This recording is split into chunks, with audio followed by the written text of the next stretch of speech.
Hi, I'm Rajat, and the topic of presentation is how uncertain are geotechnical soil transition boundaries in tunneling. TBMs are used to excavate the ground and make tunnels. They have successfully been used in congested urban environments, and it is very much the state of the art practice to make tunnels.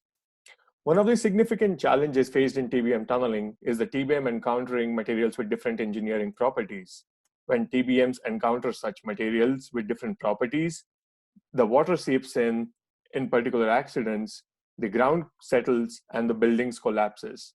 There are heavy consequences, which involves delayed projects, impact on the community, and claims and litigations. I am proposing a probabilistic framework that will help in quantifying the uncertainty in such transition boundaries and mitigate tunneling risks. Geotechnical and tunneling projects involve extraction of soil samples from the ground.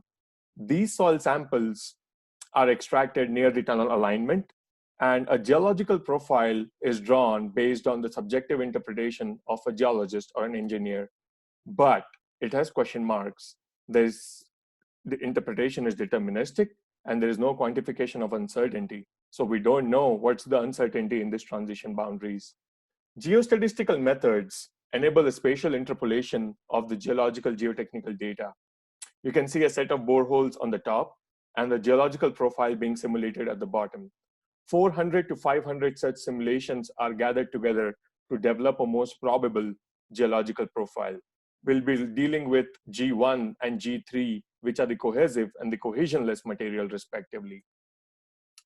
Using individual geostatistical simulations, we can paint a picture of what the proportion of cohesive soils within the tunnel horizon looks like.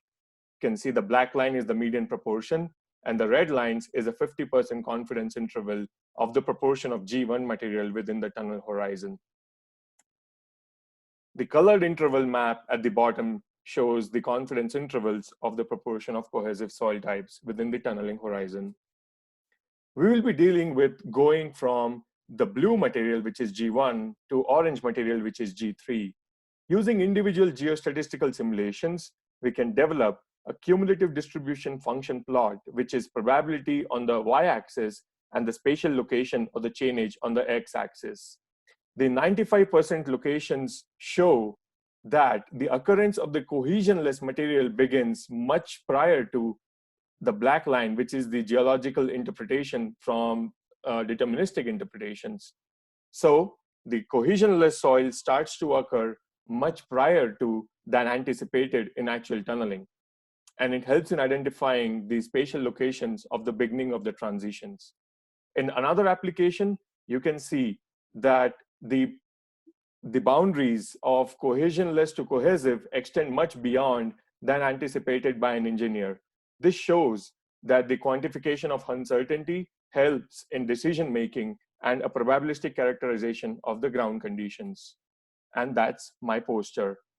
The objective is to improve decision making and risk assessment in tunneling projects. Thank you.